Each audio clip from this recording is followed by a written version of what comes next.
The Mystery of the Yellow Room by Gaston Leroux. Chapter 2, in which Joseph Rouletabille appears for the first time. I remember, as well as if it occurred yesterday, the entry of young Rouletabille into my bedroom that morning. It was about 8 o'clock, and I was still in bed reading the article in the Matin relative to the Glandier crime. But before going further, it's time that I present my friend to the reader. I first knew Joseph Rouletabille when he was a young reporter. At that time I was a beginner at the bar, and often met him in the corridors of examining magistrates, when I had gone to get a permit to communicate for the prison of Mazas or for Saint-Lazare. He had, as they say, a good nut. He seemed to have taken his head, round as a bullet, out of a box of marbles, and it's from that, I think, that his comrades of the press, all determined billiard players, had given him that nickname, which was to stick to him and be made illustrious by him. He was always as red as a tomato, now gay as a lark, now grave as a judge. How, while still so young, he was only 16½ years old when I saw him for the first time, had he already won his way on the press? That was what everybody who came into contact with him might have asked if they had not known his history. At the time of the affair of the woman cut in pieces in the Rue Oberskampf, another forgotten story, he had taken to one of the editors of the Epoque, a paper then rivaling the Matin for information, the left foot, which was missing from the basket in which the gruesome remains were discovered. For this left foot the police had been vainly searching for a week, and young Rouletabille had found it in a drain where nobody had thought of looking for it. To do that, he had dressed himself as an extra sewerman, one of a number engaged by the administration of the city of Paris owing to an overflow of the Seine. When the editor-in-chief was in possession of the precious foot, and informed as to the train of intelligent deductions the boy had been led to make, he was divided between the admiration he felt for such detective cunning in the brain of a lad of 16 years, and delight at being able to exhibit, in the morgue window of his paper, the left foot of the Rue Oberskampf. "This foot," he cried, "will make a great headline."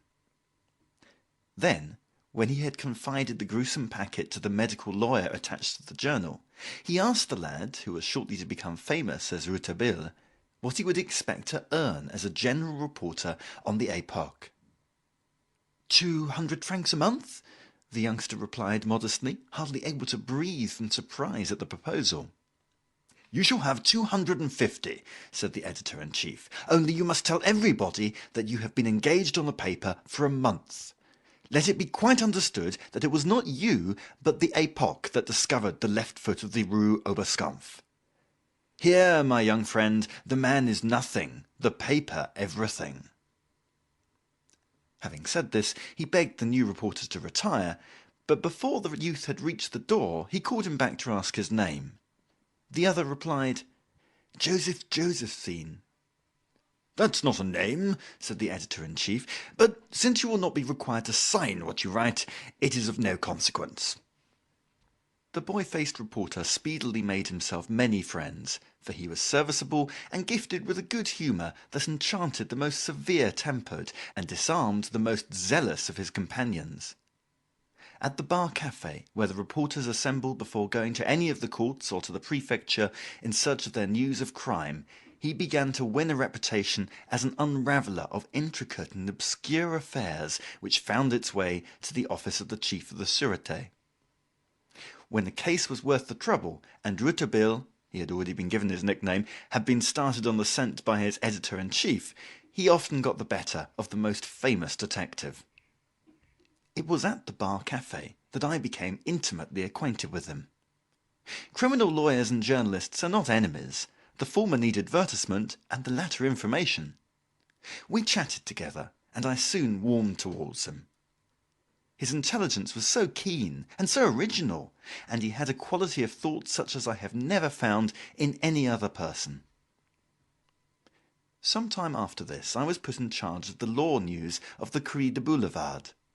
My entry into journalism could not but strengthen the ties which united me to Rouletabille.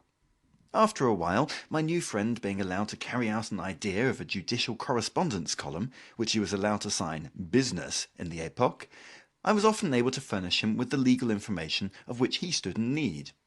Nearly 2 years passed in this way, and the better I knew him, the more I learned to love him.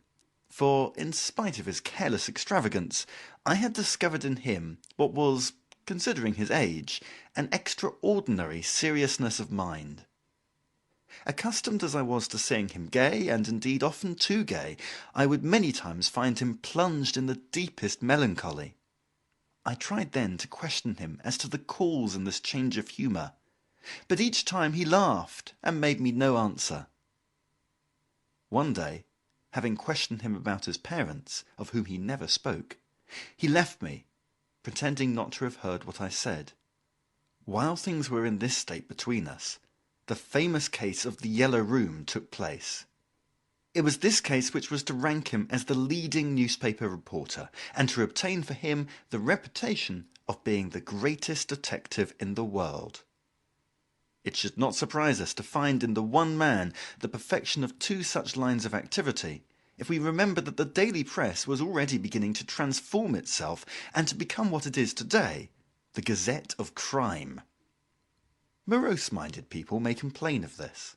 For myself, I regard it a matter for congratulation. We can never have too many arms, public or private, against the criminal. To this, some people may answer that, by continually publishing the details of crimes, the press ends by encouraging their commission. But then with some people we can never do right.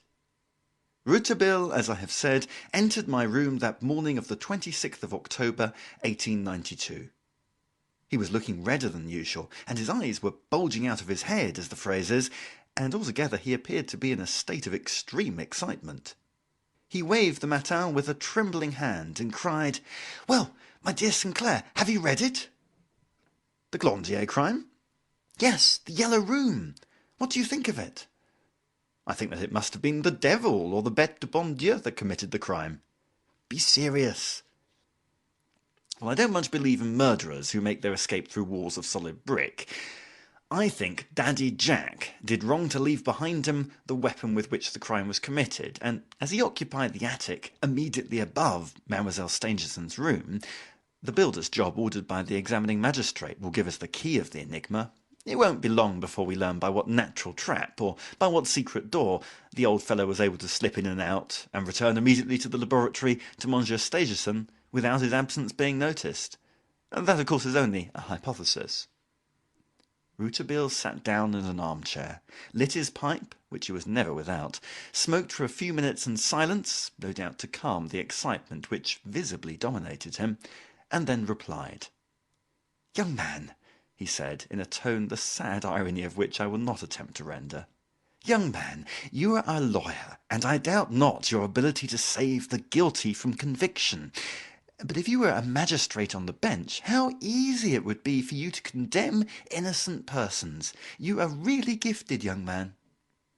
He continued to smoke energetically, and then went on. "No trap will be found, and the mystery of the Yellow Room will become more and more mysterious. That's why it interests me.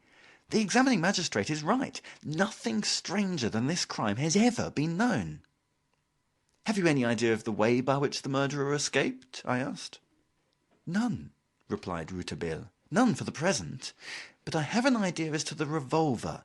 The murderer did not use it." "Good heavens! By whom then was it used?" "Why, by Mademoiselle Stangerson." "I don't understand. Or rather, I've never understood," I said. Rouletabille shrugged his shoulders. "Is there nothing in this article in the Matin by which you were particularly struck?" "Nothing. I found the whole of the story it tells equally strange." "Well, but the locked door, with the key on the inside?" "That's the only perfectly natural thing in the whole article." "Really? And the bolt?" "The bolt?" "Yes, the bolt, also inside the room, as still further protection against entry. Mademoiselle Stangerson took quite extraordinary precautions. It's clear to me that she feared someone. That was why she took such precautions, even Daddy Jack's revolver, without telling him of it. No doubt she didn't wish to alarm anybody, and least of all her father.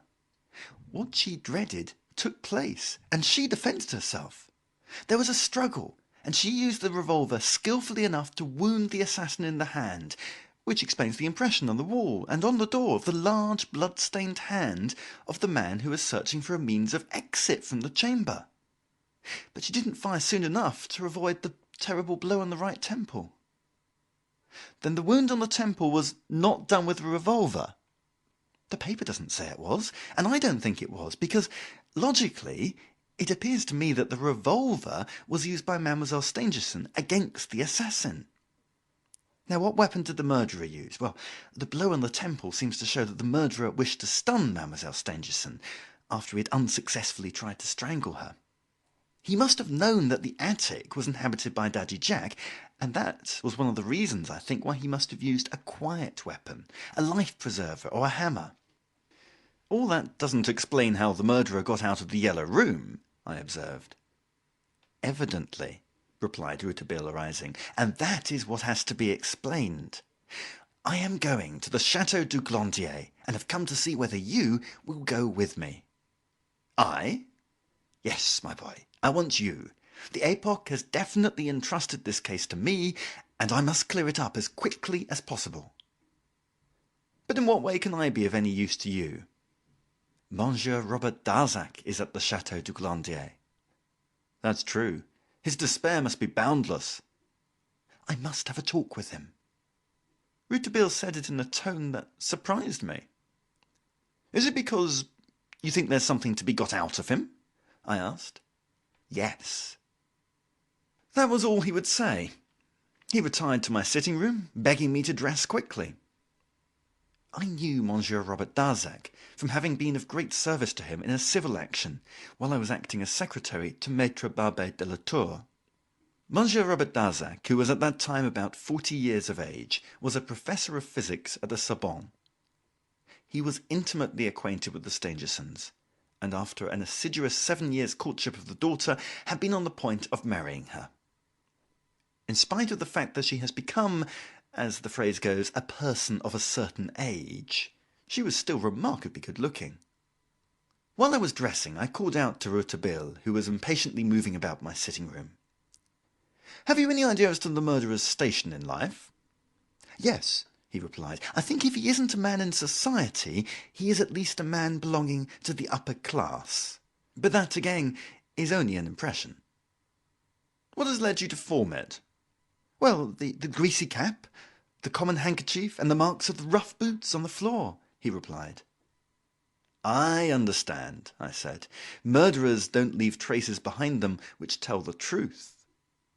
We shall make something out of you yet, my dear Sinclair, concluded Rouletabille. End of chapter 2. Recording by Stuart Bell, Cambridge, UK.